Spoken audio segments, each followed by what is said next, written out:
media. Hey everybody, Robert here, and the International Academy of Digital Arts and Sciences have announced that 3 different Cool Zone Media shows have been nominated for awards at the 30th Annual Webby Awards. You can vote on these now if you just Google the name of the podcast and the category. Behind the Bastards has been nominated in the Experimental and Innovation Podcasts category. It Could Happen Here is in the News and Politics Podcasts category, and James Stout's mini-series Migrating to America, A Dream Worth Dying For, has been nominated in the Podcasts Documentary category. And you can find links to vote for each of these podcasts in the episode description and in the posts on social media for episodes of It Could Happen Here and Behind the Bastards. Thank you.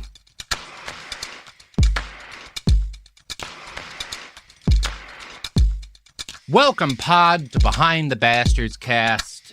Robert Evans with Courtney Kosak and Sophie Lichterman. How everyone be? We are good. Is that good, Sophie? Is that a good intro? I liked it. I just gave Anderson, my dog, like a really big treat, and she's enjoying it, which makes me happy. Good. I just scarfed a bunch of trail mix. Love that for you. Tidied up slightly upstairs. Hey, Courtney, we're now recording part 2. Courtney, what's that cute thing behind you? This is my book cover for my Girl God. Gone Wild. Yeah? You want to tell the audience about it a little before we talk about a pedophile more? Jesus. Well, hopefully you listened to the first episode, but It'd be weird if you didn't. That would be weird. Yeah, it's called Girl Gone Wild. It's about when I sold t-shirts on the Girls Gone Wild tour. It's about acting in independent films. It's basically about learning about what society thinks of women, which is a lot like this episode. Yeah. Yeah, unfortunately so. This is an iHeart podcast. Guaranteed human. IPVanish protects every device you own. Your phone, your laptop, your smart TV. If it connects to the internet, it should be protected. IPVanish encrypts your connection and masks your IP address, helping keep your browsing private at home and on public Wi-Fi. And with no device limits, one account covers everything. Stream with added privacy. Browse securely. Connect with confidence. Right now, save 83% off the 2-year plan. Get started today at ipvanish.com/audio and take control of your privacy with IPVanish. Peace to the planet, Charlemagne the God here, and listen. We are back. The Black Effect Podcast Festival is back in Atlanta on April 25th at Pullman Yard. Yeah. And the full lineup is nuts. We got the Grits and Eggs podcast, Deontay Kyle and Big Ice Cup Cat. We got Club 520 with Jeff Teague and the gang. Yeah. Don't Call Me White Girl. Mona will be there. Keep It Positive, Sweetie with Crystal Renee. We got Reality with the King with Carlos King. And yes, Drink Champs will be in the building. Okay. Plus, you know we're going to have a lot of guests, so you need to join us. And we got the Black Effect Marketplace, the Picture Podcast, and everything you expect from the Black Effect Podcast Festival. Tickets are on sale right now. Go get yours at blackeffect.com/podcast festival. Don't play yourself, okay? Pull up.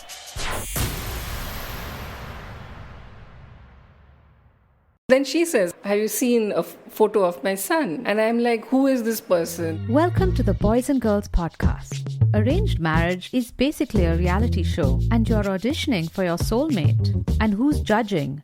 Only your entire family? I sacrificed myself to this ancient tradition, hoping to find love the right way. And instead, I found chaos, comedy, and a lot of cringe. Listen to Boys and Girls on the iHeartRadio app, Apple Podcasts, or wherever you get your podcasts. Well, I guess let's get back into it, shall we? Yeah. So, when we left off, Jimmy had just tried his hand, or at least his legs, at becoming a professional cyclist, and found out that he wasn't quite good enough for that, but he was really good at being a weirdo, and that got him a gig commentating for bicycle races, right?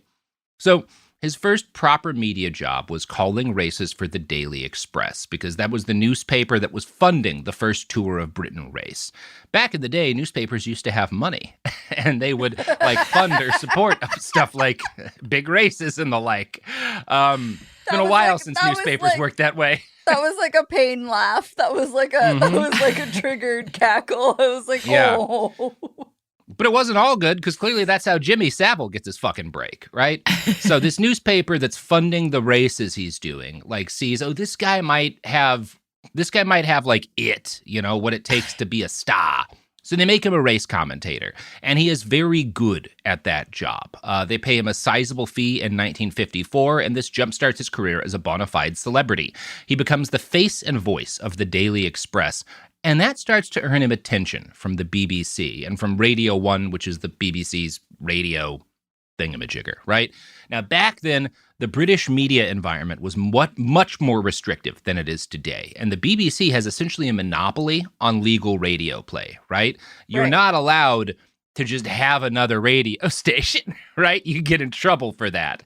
Now, as a result, the BBC is like, they're very much see themselves as cultural gatekeepers of like what should be acceptable and popular in Britain.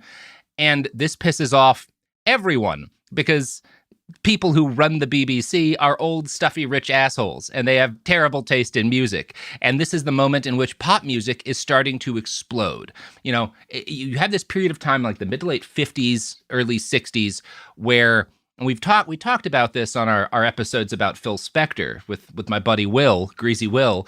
This is the first time in which teenagers are like a demographic that you're marketing towards and selling towards, and that music is angled heavily towards the teen set. Because previously, you go back 50 years, teenagers are all working in the mines or something. They're not dancing at party clubs or whatever. They're certainly not like a chunk of the populace that you are like trying to sell stuff to, right? That is also started to change right now. Now, because the BBC has essentially this monopoly on what can be on the radio, there's this vibrant community that pops up of pirate DJs who are like very literally pirate DJs. These are some very cool stories that come out of this, because these guys are like living on boats and old defense platforms in the sea. Oh my God. Broadcasting youth music illegally to the island. It's fucking awesome. They're legit pirate DJs. Like literal pirates, yes. There is a movie called Pirate Radio that's at least ostensibly about this. I don't remember how good a job it did, honestly. I just remember it exists. So the very idea, again, of youth culture is new and scary to a lot of influential people in British media, because these are members of the upper class, and they're kind of worried, in part because everyone who's got money in the Western world is terrified of the communists, right? And so there's this fearful understanding that these young people who have different values, maybe it'll lead them towards like socialism and all these other scary things. And there's also just this aspect of, this has never been a thing that existed before. Teenagers, and there being a whole media industry geared towards teenagers. Is it good? Is it making them bad? Is it going to damage them? You know, there's a lot of concern about that sort of thing. And unfortunately, the concern is focused on like the kind of music, as opposed to maybe the people making the music and playing it on the radio, which is who they should have been scared of harming the youth of Britain. The music itself isn't really doing any damage. Sure. But I bring all this up to point out that it is very difficult, and is a very strange and noteworthy historical fact, that within this kind of sclerotic and very much like not welcome, not open to newcomers, not open to like different ideas, this like media culture, that a guy like Jimmy Savile becomes prominent, because Jimmy talks like a working class man from Leeds, and he dresses, well, like this. Sophie will show you one photo of the guy where he's wearing like a black velvet mask around his face. He's got his hair slightly curled, his long white hair, and he's got like a lace fucking gauntlet around his hand, like it looks like. It's hard to tell what is going on with his sleeve there. Yeah, he looks like a cat. Low-key love the sleeve. And he's always, every time he goes out in public, every time he's DJing at an event, every time he's like broadcast, he's doing, because he's going out to these like races, he's always dressed weird in some way. He's always wearing costumes, and he never talks about it. I hate to be the person. I would wear the shit out of that blazer with the lace cuff. Yes, that's also fine, the mask, Sophie. The mask is an improvement over the plain face. The mask helps, weirdly enough. Hides his, but you know. Mm-hmm. But one thing that's Sorry. important here is he never talks about the way he's dressed. And when people ask him, he'll try to deliberately avoid the question. And he writes about this. I think it's because he knows basically if you talk about it or explain it, it's not nearly as interesting. If you just show up dressed like a maniac and pretend like you're a normal person like everyone else, that gets you more attention. And yeah, that's what he's doing at this point in time. He learned his lesson from the coal mine situation. Yeah, he really did. And part of what he's learned is that if you're dressed like a weirdo, not only does it get you attention and can, quote unquote, pay off, but people don't poke too much around you. They're not going to look to see, no one's going to investigate to see if you're like a dangerous weirdo because they already know you're some kind of weirdo. Right? That's something he starts to realize about this, about like dressing this way. Is it weirdly enough, standing out and looking like a maniac diverts suspicion and interest away from his actual behavior. That's interesting. Now, Jimmy is immediately successful as a broadcaster. People love him, particularly teenagers. Even though by this point he's well into his 20s, he understands their slang. He talks like a teenager. He understands the music they like. He understands how they're spending their time because he socializes almost exclusively with teenage girls, right? And he's doing this because he is having sex with / molesting them. The legal definition is dependent upon the age that they are, again, as I've noted. But that's exclusively who he hangs out with. So he does understand them, right?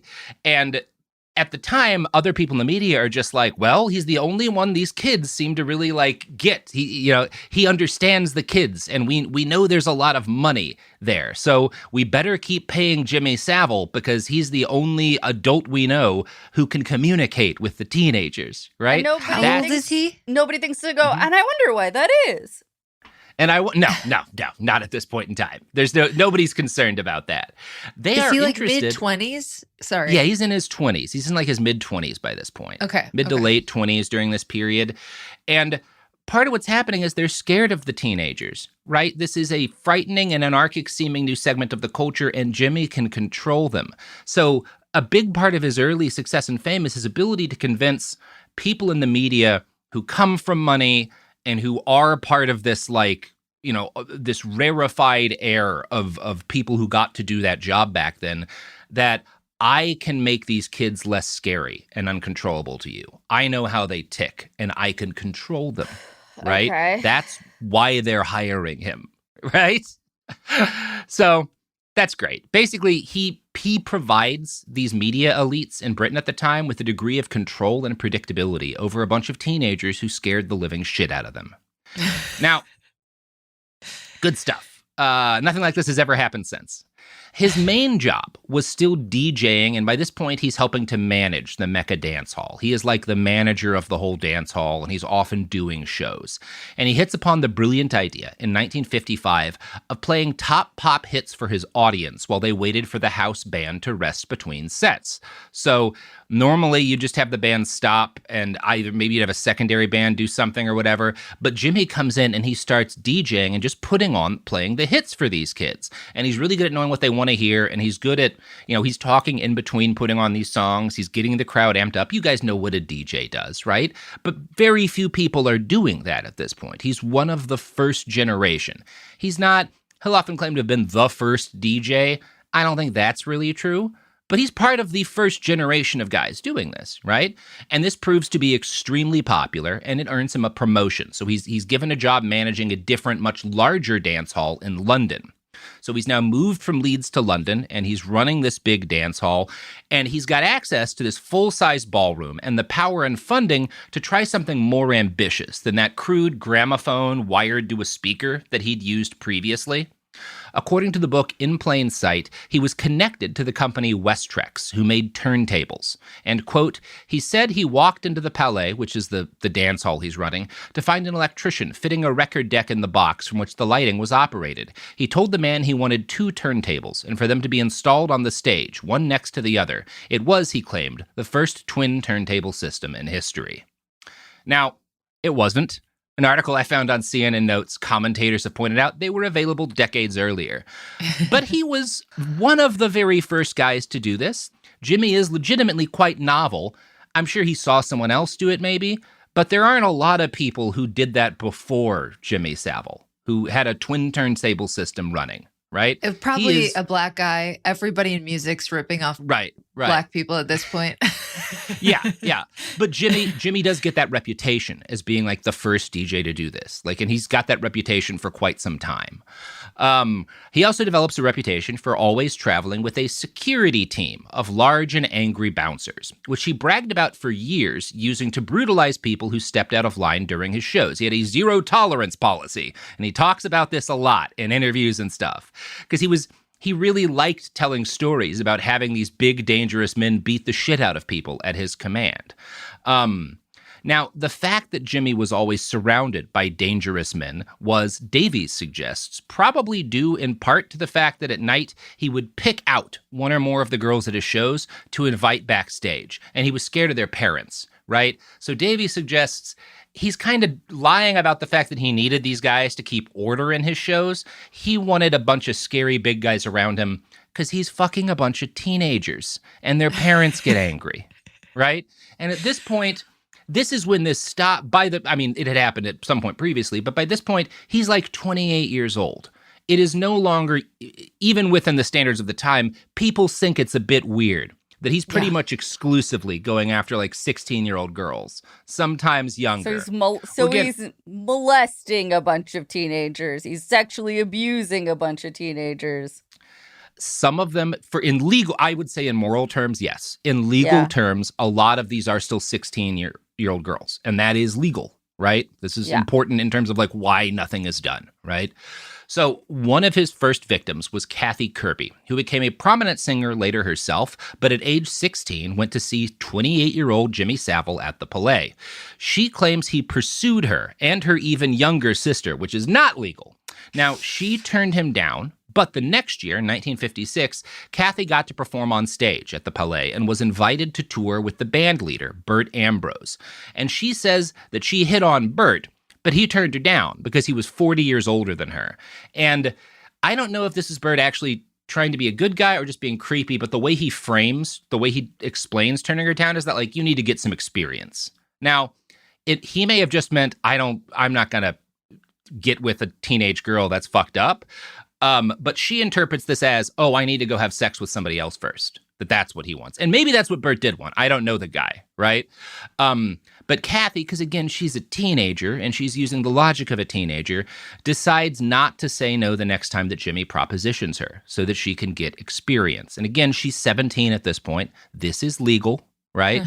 But that's one of the first stories we have of she's very uncomfortable. She's particularly uncomfortable that he's hitting on her 15-year-old sister, but she does eventually sleep with him because basically she thinks it'll get her in with someone in the industry she really wants to have a relationship with and work with. And this should get to kind of how murky a lot of it is at this period of time, right? This is not at all something we can talk about directly using all of our modern terms, right? Well, actually, people today love to cite that this was quote unquote normal back in the day. It's not normal, we can say, because again, she thinks it's weird that he's hitting on her sister, right? But she also doesn't think it's weird when she's 17 to hit on a 40-year-old guy, right? So this is a different time with different values. But what you should note is that by this point in time, this early in the story, people note it's weird and that Jimmy likes them young and that is weird even within a time period in which it's not nearly as abnormal for older men to have sex with much younger women, right? Got it. Even in that period of time, Jimmy is weird and gets a reputation for liking them young, women and girls, right? Because he's doing both, Professionally, during this period, Savile seems to go from strength to strength. He starts mixing popular songs together when he's on stage in a manner much more familiar to modern-day listening as DJing. But again, he's not interested in making music or the artistry of any of this. The appeal to him here is always control. Hence, once he turned his second dance hall into a hit, he started stopping shows regularly to announce Smooch Time, in which he gave the teenage participants permission to grind and make out with each other. This was totally novel. As one regular, this is someone who was attending these shows as a teenager at the time, later told biographer Dan Davies, he was giving teenagers the chance to get together. Teenagers had the chance to hug each other and fall in love. It was a romantic, fantastic time. And I can see how for the teenagers at the time, this would be really nice, right? You've got a culture that's much more repressed, and you're suddenly getting this permission in a public space that, like, it's okay to make out with other teens, right? All right. Okay. It's like you're with your boyfriend, you're out at the club, and he's like, okay, it's time, you can all make out now, right? It's very popular, I guess, is what I'd say. Like, a lot of people, and again, he's the one on stage. He's not making out with anyone at this point in time. He will after the shows. But what he's doing here, as much as a lot of these kids like it, is he's normalizing the fact that it's not weird to have sexual and like romantic physical contact at what is his place of work. Right? And even though he's on stage when he's announcing smooch time, this is going to help to normalize what is going to become predation from a nearly 30-year-old man to a bunch of largely 15 to 17-year-old girls. That is part of what's happening here. But it's not noticed as that because all the teens are just happy that someone's saying it's not bad for you to make out with your boyfriend or girlfriend, right? Yeah. Like you could get how that camouflages it, right? It's excellent camo. I mean, it's really good. He's kind camo. of a genius. Yeah. Evil genius. Unfortunately, he is very good at this. In 1958, he's hired by Radio Luxembourg, an independent station on the continent that was popular with the youths. This gives him access to pop musicians, to the biggest stars of the day. He's talking with the Beatles. He's talking with the Rolling Stones. He's talking with fucking Elvis, right? I mean, at varying points in time. That's not all starting in 1958. But if someone is a pop musician who is famous and beloved, he knows them. And you've heard him talk to them on air. So you know he knows them. And this gives him a huge amount of power over the teenage girls in his audience. Now, to the adults who are running the business and who own these venues, this helps to reinforce Jimmy's status as a teen whisperer, right? Although this is largely based on a misconception they have about his fame, because they see like, oh, wow, the teenagers love Jimmy. What's really happening is the teenagers know Jimmy has access to the musicians they love. And so they follow him because he provides access to these pop stars, right? And he increasingly grows skilled when he's talking with these teenage girls who are lining up outside of his office after the show at making himself into a gateway between these kids who are obsessed with their favorite musicians and those musicians. That is what provides him with the bulk of his victims. He is the door. If you make Jimmy happy, Jimmy can introduce you to the fucking Beatles. Right? Yeah. What won't you do for that guy if you're a 16-year-old girl in this period of time, right? It's like Weinstein can get you a part in a movie. Yep. It's how it works pretty much always, right? Yep. Disgusting. One former employee at the Plaza, which is one of the dance halls he managed, recalled seeing a line of girls outside of Jimmy's office queuing up regularly for what was euphemistically called a chat with Jim. Nope. He used to always say, I'm going to interview this young lady for a job. That's all he'd say. I don't know what went on behind those doors, but I do know that he was a man. We know what was going on behind those doors, right? And again, while a lot of these girls are legally of age, a lot of them aren't. And we know a lot of them aren't because people talk about him hitting on them when they were 14 or 15 or even younger, right? And I don't have an exact list and here's the age and number of the girls that he molested and the girls who, were of age and maybe consented. I don't know how that breaks out as a ratio, but none of this is okay because all of this is, even in the case when they're legally of age, he is making them have sex with him to get access to famous musicians. And that's bad. Like, it may not have been a crime at the time, but it's bad. Now, Jimmy's making good money now. And despite the fact, this is something that will be with him most of his life, despite the fact that he now makes good money, he's always driving around like fancy sports cars, Rolls Royces and stuff. He lives in squalor. His apartments are always disgusting and like the cheapest place he can possibly get. His house in this period of time is this gross mold-covered flat nicknamed the Black Pad because he painted the walls and everything else black to disguise the grime. so that like it wasn't as obvious how gross it was. Rent was Why? £1.50 per week. He's just cheap. Okay. And I don't think he spends a lot of time in his apartment, too. So he doesn't see the reason to spend much money on it at this point. He spends a lot of money on his cars. And usually, if he's not having sex in his office, he's having sex in his car. Now, he does bring people back to his pad to party, too. And he's lit the space with red light bulbs to further hide how disgusting it is. But it's gross. Now, Did you get a better place with like a ball pit or something? We probably don't need to be giving him notes. I'm sorry. But it is like weird. It's kind of a noteworthy thing about how he does this. You know who else lives in squalor? Well, that may not be true. Businesses behind the products and services? Yes, They're definitely that's right. not. Yes, They're living in squalor, living in mold-covered apartments and trash pads.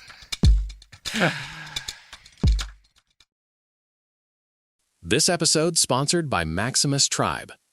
You train, you track, you eat right. But if you're over 40, you've felt it. The results don't match the effort anymore. That's not willpower, it's biology. Hormones drop, metabolism slows, your body stops responding the way it used to.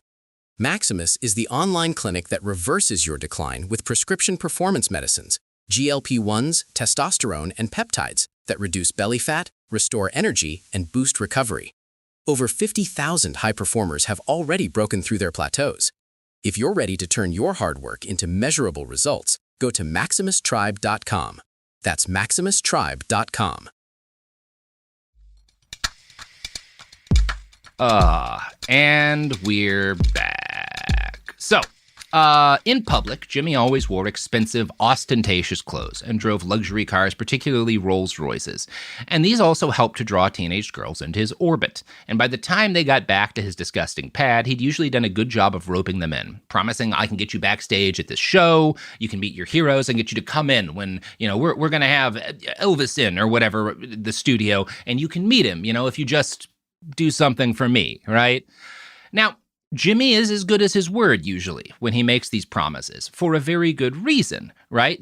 He's not fulfilling the promises he makes these girls who he then molests because he cares about being as good as his word. He is also providing pop stars with groupies who are, quote, ready to go.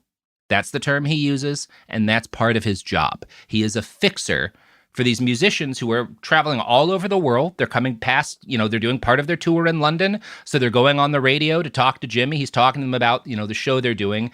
And it's expected, hey, you guys are going to be in town for just like 2 nights. Jimmy can hook you up with some girls who are ready to go. Like that's what he's doing. We don't know specifically who he did that for, but he does it a lot, and it's part of the appeal. It's part of why you go to Savile's parties, is if you're famous, he'll hook you up with some groupies, right? It's very normal at the time. It's very bad. It's very bad. And yeah, you asked me at the beginning of the first episode how I knew him, and it's those stories. It's like the story of the girl who gets like a fish put inside her or like whatever that are like likely underage girls with these famous musicians. Yep. Yuck. Yeah. And, even when they're not legally underage at the time, it's still bad. Jimmy Donnelly, who attended the Plaza starting at age 16, right around this time, was interviewed about Davies for his book. And his recollections of Savile helped get across something important. Quote, we didn't have this word pedophile in them days. We had the word weirdo, and Savile was a weirdo. He always had the Bobby Sox girls, the young girls in his cars. He'd always pull up with the girls in his car. Going home, he'd always have the girls in his car. Right? So again, as normalized as aspects of this were, it's weird. Jimmy is a weirdo for the time. Mm-hmm. And people are using the term weirdo to refer to the fact that he's a pedophile, right? That's known. It's not a secret. It's just not seen as big a problem as it's later going to be seen. But it's not a mystery. Nobody doesn't think he's doing this. Now, the word's important, though, because weirdo can mean a lot of things. It can be, and that's what Jimmy understands, is that his very oddness, the fact that he is so strange and so purposefully strange, is a cloaking device. It helps to hide the fact that he's a predator. Jimmy dressed, and it's not just that is that Jimmy dresses in a way, because he's dressed so weird and ostentatiously, he regularly gets called a poofter or various other slurs for a homosexual person, right? And he's fine with this, because if people think he's queer or just off in general, then the fact that he's always surrounded by teenage girls is just another mark of his eccentricity, right? Yeah. And in fact, part of his strategy is he deliberately doesn't have sex with or grope most of the young girls that he's hanging out with. The majority of the girls that he's surrounded by at any given time, he is not molesting, because that provides further cover, right? Most of the girls who are out there will say nothing happened, you know?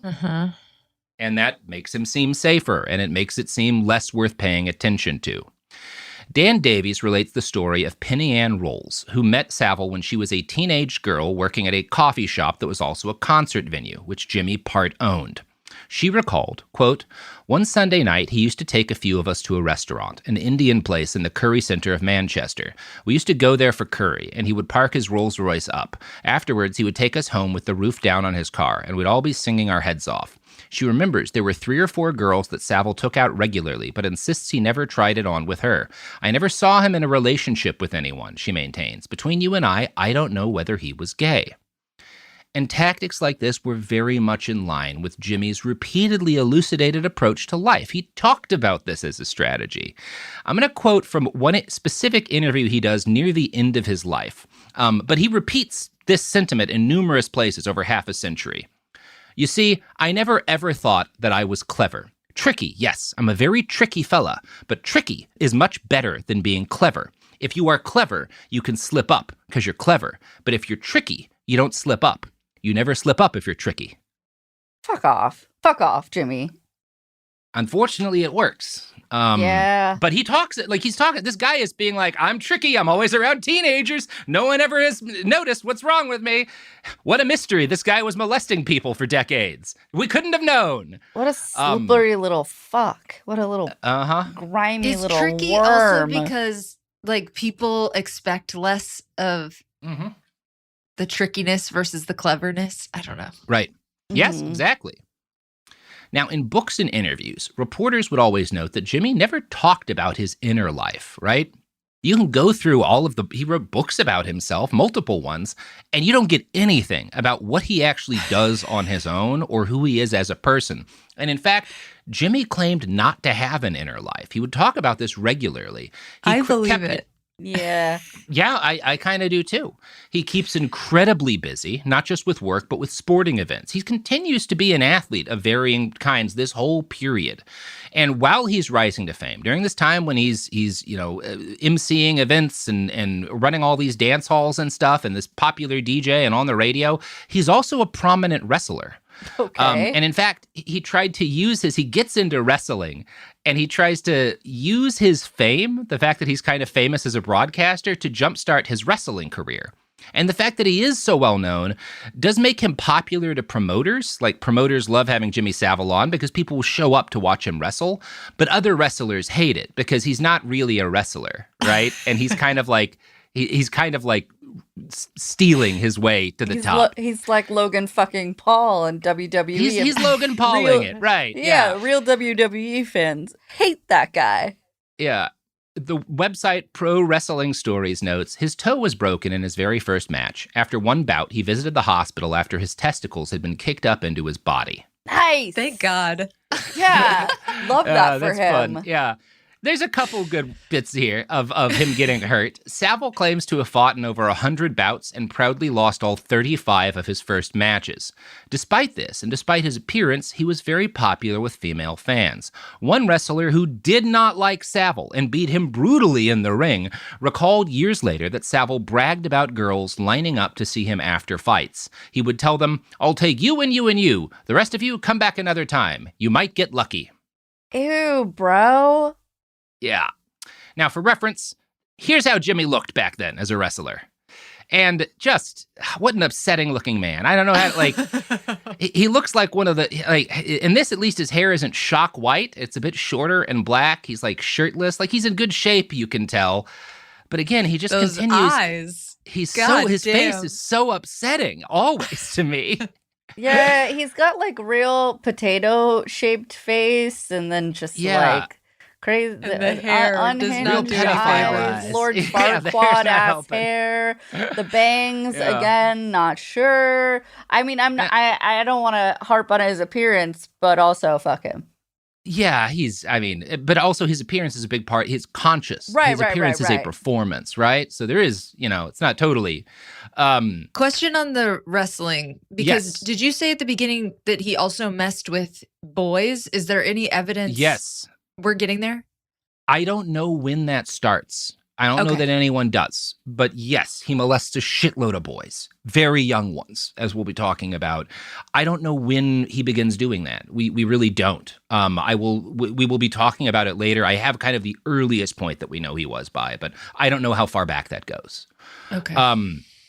I should also note the kind of wrestling Savile did was a mix of like the pure entertainment pro wrestling that we Americans know and love today and actual competitive grappling. So these are real fights, right? Like where there's like a winner and a loser that's not decided ahead of time. And I will talk about one of those fights much later at the end of these episodes. You're going to need it as a palate cleanser. But that's we'll do that later because, again, it's going to be necessary. However, it's important you know that the fact that he's bad at wrestling doesn't mean that his time as a wrestler was a failure for Savile. In fact, it's one more thing that makes him seem terrifying and impossible to resist to his victims. The fact that he's a pro wrestler helps ensure that when he's molesting someone, they don't fight back. Because he's scary. He's in really good shape and he's huge. He is a big man. He's physically dangerous. This is a guy who is in fights. This is a guy who knows how to hurt people and who knows how to use his body to hurt people. He even told one wrestling magazine, "If I arrive at the gates of heaven and St. Peter says, 'You've been a very tricky man. You can't come in here,' I'll break his thumbs because I'm qualified to do that because I've earned a living being a wrestler and I've not had a problem yet with anyone whose thumbs I've broken." Oh my God. No one could have known. Impossible to know this guy was preying on kids. There were no signs. There were no To signs. even think of that scenario in your head. Also, the fact that, again, he's periodically in his life being like, "I'm not clever, I'm tricky, and no one can catch you if you're tricky." And then in this, he's like, "St. Peter wouldn't let me into heaven because I'm tricky." Really let you know what he means when he says he's tricky. Exactly. In 1964, the BBC asked Jimmy Savile to be the first host of a new television program. Well, I think it's a radio program that becomes TV later. But I think it is TV at this point in time. It's a little, because a lot of media, it's kind of hard to find from 1964. So I think this is a TV program at the time. It's called Top of the Pops. And it's a video showcase of the hit bands of the era that becomes this massive hit. And Jimmy's not the only host. They rotate DJs. So like every episode, you'll have somebody different, right? But Jimmy is like the first one to host the show. And he's like one of the most regular people that they bring back to host Top of the Pops during this period of time. And throughout the 60s, and I think into the 70s, he's repeatedly voted Britain's favorite DJ. Like he's the top DJ in the country by pretty much any person's like standards. And so he also gets the job regularly when these huge bands that are honestly probably bigger in a lot of ways than any popular musician is today. When you talk about like the Beatles or the Stones at their height, he's the guy on stage introducing them whenever they play in England, right? And he continues to, he'll dress in bizarre costumes. I saw one video where he's like opening for the Stones and he's dressed as like a stereotype of a Japanese woman wearing like a kimono and like waving fans to cool himself down as he approaches the microphone. He's got his catchphrases like now then, and now how about that then? Because catchphrases were easier to have back then. More than anything, Jimmy had access. This is a guy who talks to the Beatles repeatedly. He's in like a Top of the Pops. They do like a TV skit with the Beatles where Jimmy, because he's so huge and tall, is like, he's like the abominable snowman and they're all out like hiking and he's like one by one, like eating the Beatles basically. And I don't think they're actually friends. I don't think they know, like they're certainly not hanging out socially the rest of their lives, but he knows them. And if you're a teenage girl, all you see is that like, wow, he knows the fucking Beatles, you know? Yeah. On stage, when Jimmy wasn't surrounded by pop stars, he was often quite literally buried in girls, which further helped to normalize and disguise his behavior. Here's one example from an episode of Top of the Pops in the 1970s that Sophie's gonna play for you here. I'll tell you something. A fella could get used to all this, as it happens, he really could get used to it. So, ladies and gentlemen, all we can say is good night from all of us here on Top of the Pops, and it's number one time, and of course, if you believe me now, it's from the one and only Chicago, and thank you very much indeed. So, for those of you who couldn't see that, Jimmy is surrounded by like a dozen young, very young women. I can't tell their age, and one of the girl next to him, keeps like jumping and making like, ooh, sounds. I think because he's grabbing her the whole time. Oh, no. This is the most popular show in the country, one of them at the time. He's just on stage with a bunch of teenage girls, groping one of them on video. This is so normalized. This is not hidden. This is not, like, I have to really emphasize, there was no reason not to know what Jimmy was doing here. While I was looking for that clip, I accidentally came across another clip from a 1965 episode of Top of the Pops, and Jimmy's only on for the first second, but once I heard the words to the song he's introducing, I had to include this too, just because it's just a very, I don't know, funny bit of irony. Sophie's going to play that clip to you now from the 65 episode. The song is called Little Children. Little children, you better not tell on me. Little children, you dare not tell on me. Little children, you better not tell what you see. Why was that a song? I know. Just to kind of make the point about how, like, some of this is that things were fucked up at the time. Why is that a song? Yeah, just Jimmy Savile, the pedophile, introducing a song about telling kids not to tell on adults. Great.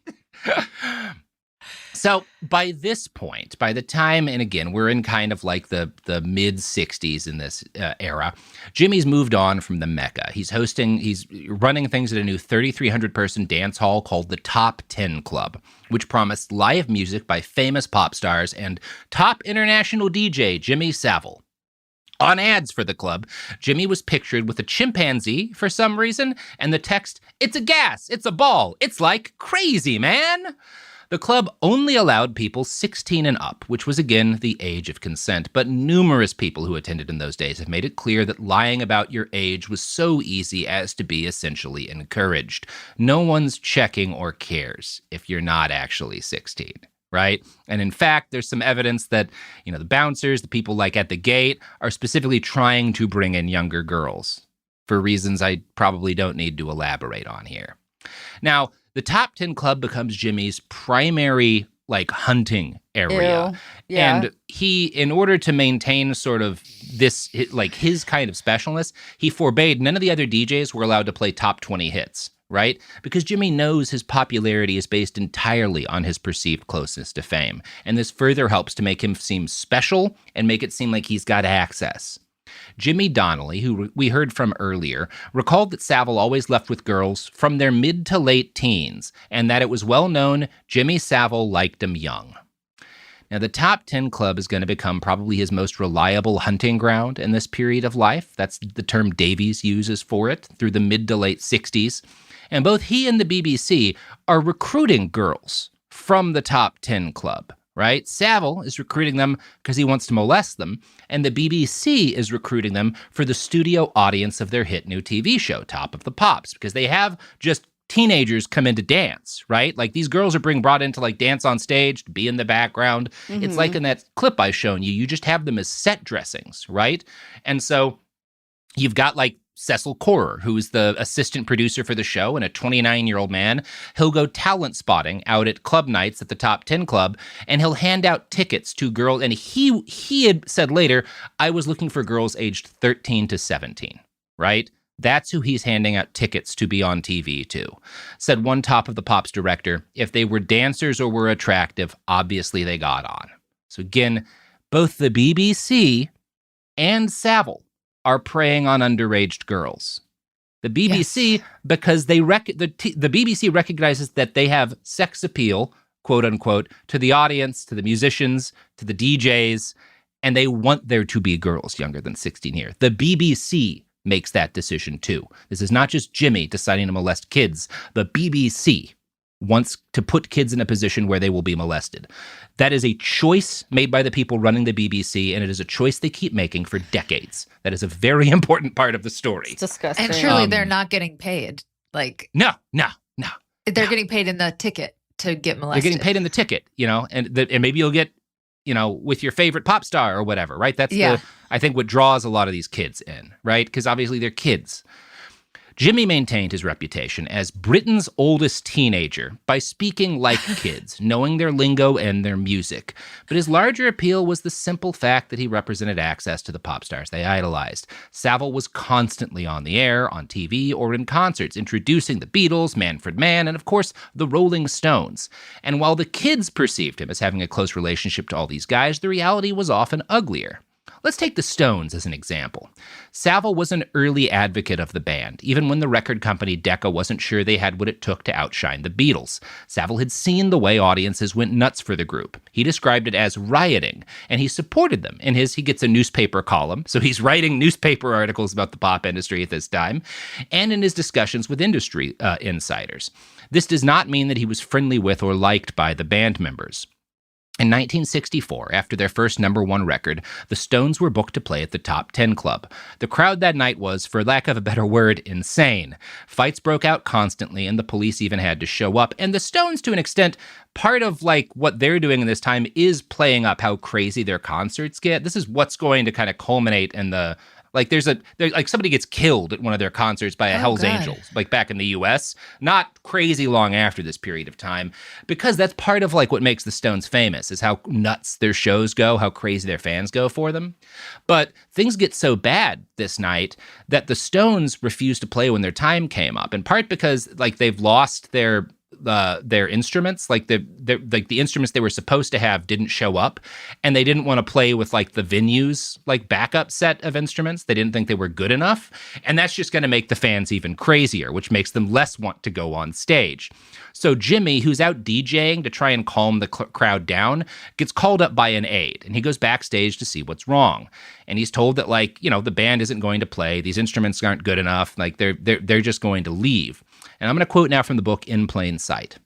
Savile's response was characteristically blunt. He pointed to where 3 of his largest minders were standing and growled, "You've got the time it takes this stage to revolve to make your mind up. If you're not going to play, you're going to be unconscious because my minders are going to chin all of you. All except drummer Charlie Watts, that is." Savile claimed that Watts looked him up and down before speaking. "You would, wouldn't you?" he said. "No danger," replied Savile, "and I'll throw you to the fucking audience. I guarantee you that." And the Rolling Stones agreed. They take their preferred audience instruments, and they play on their, and they go play their show, right? This is he does this with other people. This is just one example of the way he is. He is very comfortable threatening violence, even on these big pop stars, right? And to be fair, that's wild. It's crazy. That's unhinged behavior. That level of aggression. I'm sorry, to Mick Jagger? Mm-hmm. To Mick Jagger, yeah. And again, but also Mick Jagger, they're young.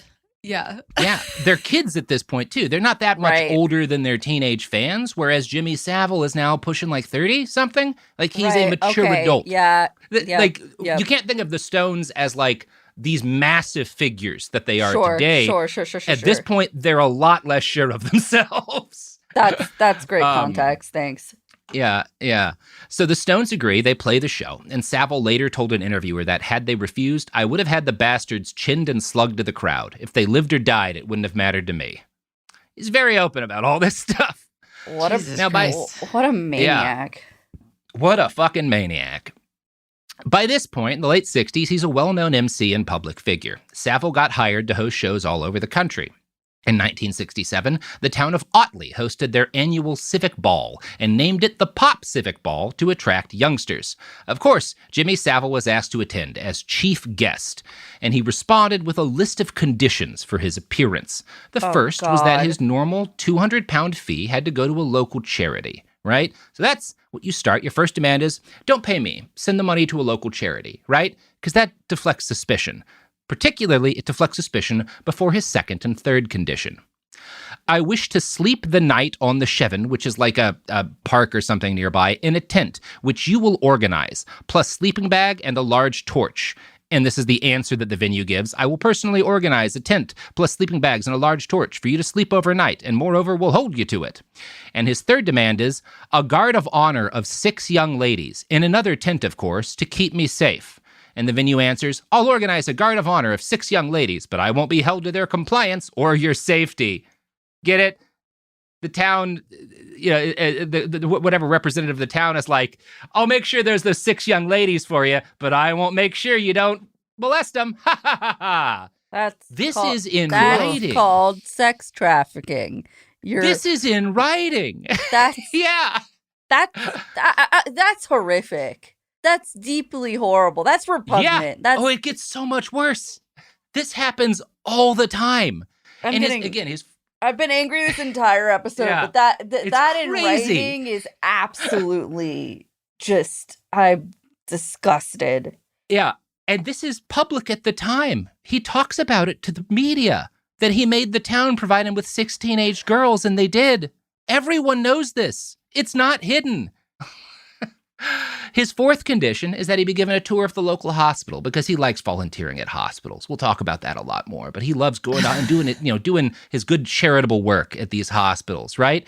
And so you sandwich, I want teenage girls and privacy so that I can molest them, in between money to charity, volunteer at a local hospital, right? You see what he's doing here, Yeah. Now, all of these become standard demands for him in the years to come whenever he's asked to do something like this. He is constantly hosting events, and he will always say, okay, I need you to provide me with this number of girls as an honor guard or whatever, sometimes to camp with, sometimes to hang out with, sometimes to wake him up in the morning, right? And he'll always open with a charitable donation, and then in the middle is the girls, and then at the end is some other good cause, volunteering at a hospital or something.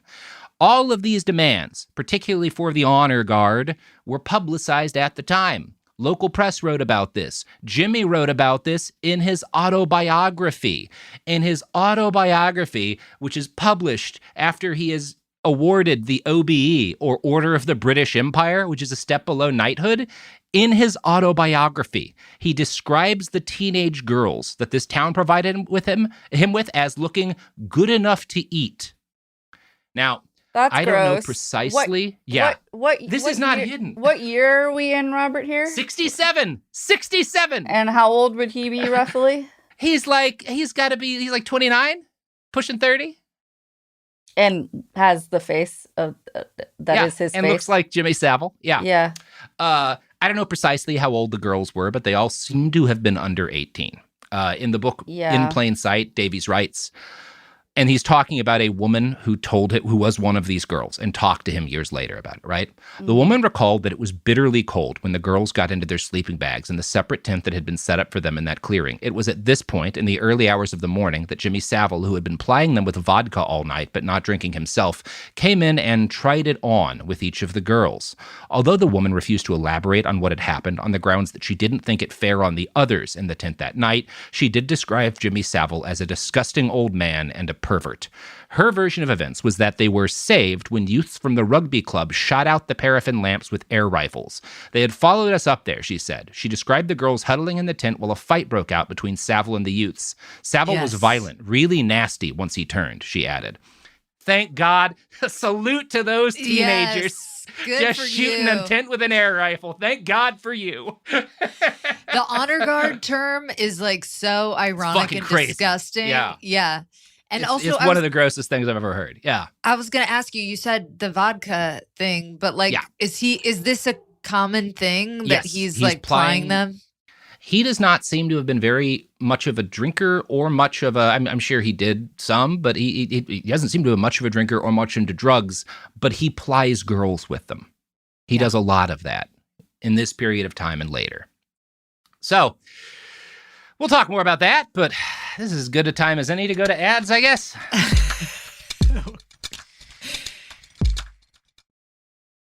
This Mother's Day, give her something she'll truly use and absolutely love. Minky Couture blankets are the perfect mix of beauty, comfort, and luxury. From elegant neutrals to spring florals, there's a style just for her. Say thank you with softness that lasts far beyond the day. She deserves it. MinkyCouture.com, the original best blanket ever.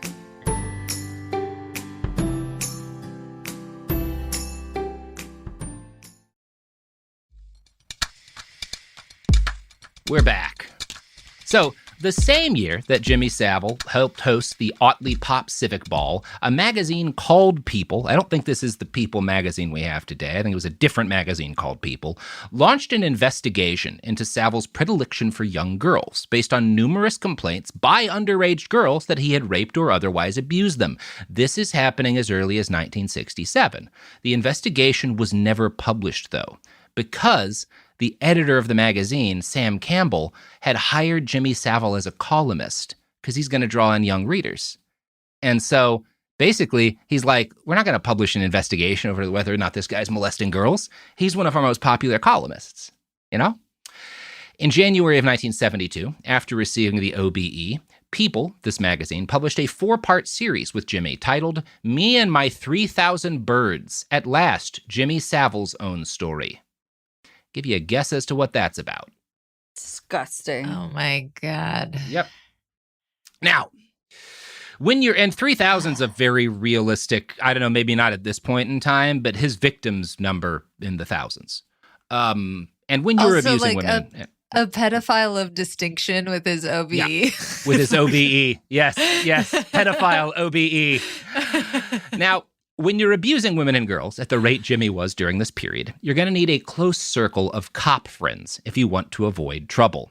And from the start of his period of major fame in the late 60s through the early 70s, up to the end of his life, the adult men that Jimmy Savile's primarily socialized with appear to have been police officers. Yeah. When he's hanging out with other adult men, they are often, if not mainly, cops. Those are his best friends, the cops. Yeah, they would be. All the cops. Fucking yeah, they would be. Bastards.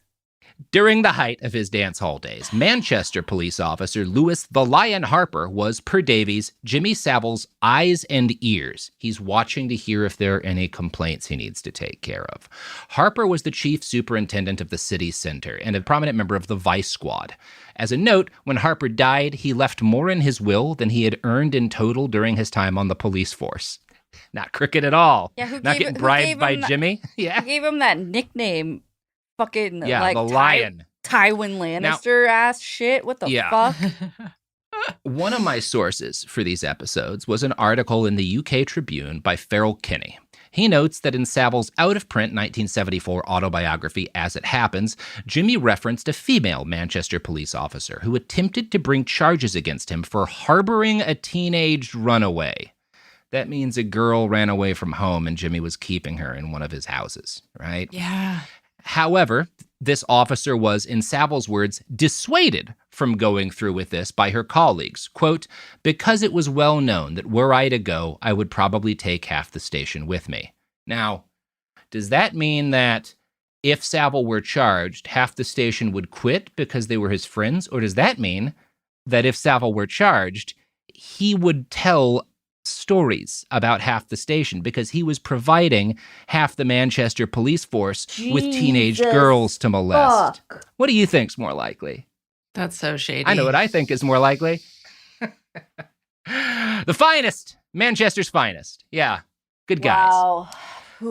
Now, we know that during this period where Jimmy was managing his dance halls, doing Top of the Pops, and starting with the TV show he's going to start, we'll talk about in part 3, Jim Will Fix It, he impregnated at least 2 teenaged girls. No. I am only going to give you one of these accounts, and I'm sure there were more. I'm going to only give one of these accounts in the interest of just not breaking everybody's spirit, but you should know this is happening more than the one time we're talking about. My spirit's pretty broken before you even got to this part. This is just like... Yeah. Jesus Christ. Now, this particular allegation that I'm going to relate came out in October of 2012, which is after Savile's death. But the alleged crime occurred in 1964, when the woman in question was 16 years old and a virgin. She had started an Elvis Presley fan club, and Savile invited her on his Radio Luxembourg show to talk about the fan club she had. And he tells her afterwards, well, I'm flying to America soon, and I'm going to visit Elvis. I'll be hanging out with him. So why don't you send me a picture of you that I can give to the king? Right? So she does this. And I'm going to quote from In Plain Sight as to what happened next.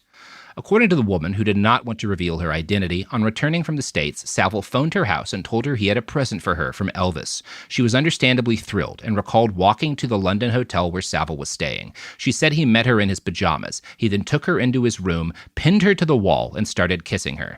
The man said she pleaded for him to stop. He whispered, "You're an angel," before pushing her onto the bed and raping her. Afterwards, when he's done, he tosses her some badges from the new Elvis Presley movie, Kissin' Cousins, and leaves. That's the present from Elvis. So she goes home after this. She misses her next 2 periods, and she realizes that she's pregnant. She attempts to induce a miscarriage. Eventually, her father takes her to receive an illegal abortion, which she endures without painkillers.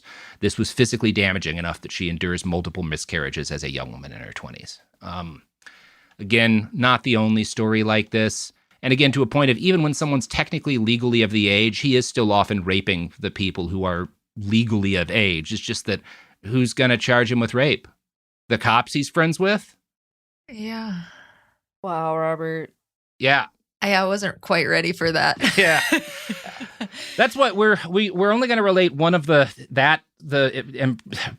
stories of girls that he rapes and impregnates, but there's more than one. There's more than one. I don't know how many there were. Could have been hundreds, to be honest. Yeah, could have been hundreds. It's hard to hear, but it happened, and like we can't ignore that these types of things had to happen to so many people. But wow, behind the euphemism of honor guard or whatever, there's a lot of that shit. There's a lot of real bleak stuff behind these euphemistic terms. Yeah, I just to say, I'm so fucking glad that guy's dead. I really enjoyed. He's for sure dead. Yeah, but he should have had to pay for it a little bit. He didn't ever pay for it. Yeah, I'm sorry. Many such cases where this has happened, which is why it's important that we talk about horrific things that have happened in history and today, so that like people know what to look for. But this is like there were so many people aware. That I think that's why that's only gonna be more of it as this goes on. Yeah, I think that's part of what's really hard to stomach for me, because so many people are aware. And like honestly, hearing that, not that any cop isn't a bastard, but hearing that a woman knew about this, and a woman officer, and tried to do something, but honestly, girl, didn't try that hard, and like that's heartbreaking. Well, system, who knows? She may have been threatened with murder. Like a bunch of her fellow cops may have said, "Well, fucking kill." Like I don't know what she actually endured. That's completely I have no fair. idea. I'm like just... not to hold water for a cop, and I literally don't know, and I can yeah. imagine it being pretty brutal for her. It's just I like don't know, all though. these people are responsible for his crimes. Like you fucking knew what he was, and like he's one of the most vile people to ever live. Oh yeah. Well, and at this point in the story, you can still say the thing that like this is all happening within this subculture, pop music, and the people who are like presenting it to the nation, where this kind of behavior is extremely common and normalized. That's true up to this point in the story. It is not going to be true for most of Jimmy Savile's life as a sex offender. When I tell you, at this point, the people implicated in his behavior are some cops and other DJs and like BBC people working at the time. By the end of this story, the entire royal family, including Princess Di, are implicated in degrees of his crimes. No. In addition to Margaret Thatcher, the whole ruling class of England is implicated in what Jimmy Savile did.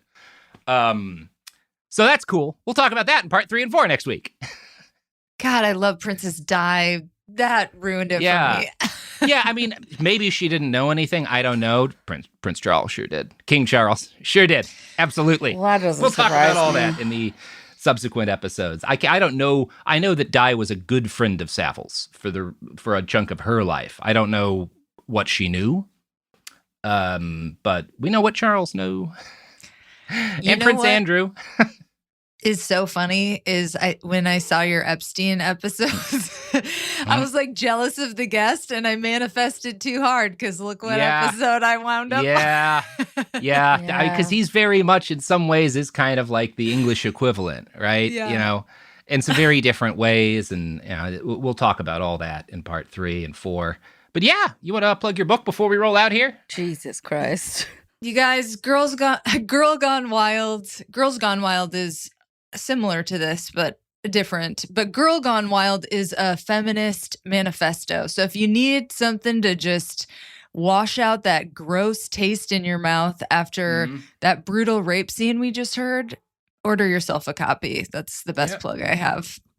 Cool. Well, sorry for these episodes being so bleak, folks. But it's not going to get better.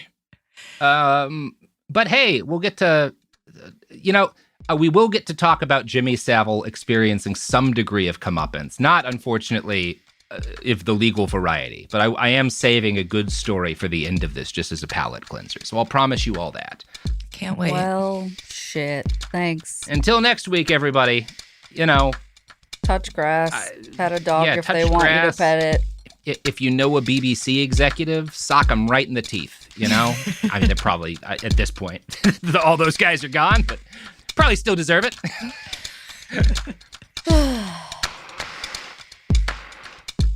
Behind the Bastards is a production of Cool Zone Media. For more from Cool Zone Media, visit our website, coolzonemedia.com, or check us out on the iHeartRadio app, Apple Podcasts, or wherever you get your podcasts.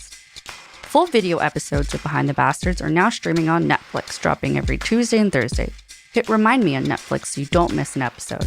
For clips and our older episode catalog, continue to subscribe to our YouTube channel, youtube.com/@BehindTheBastards. We love about 40% of you, statistically speaking. Peace to the planet, Charlemagne the God here, and listen, we are back. The Black Effect Podcast Festival is back in Atlanta on April 25th at Pullman Yard. Yeah. And the full lineup is nuts. We got the Grits and Eggs podcast, Deontay Kyle and Big Ice Cup Cat. We got Club 520 with Jeff Teague and the gang. Yeah. Don't Call Me White Girl. Mona will be there. Keep It Positive, Sweetie with Crystal Renee. We got Reality with the King with Carlos King. And yes, Drink Champs will be in the building. Okay. Plus, we're going to have a lot of guests, so you need to join us. And we got the Black Effect Marketplace, the Picture Podcast, and everything you expect from the Black Effect Podcast Festival. Tickets are on sale right now. Go get yours at blackeffect.com/podcast festival. Don't play yourself, okay? Pull up.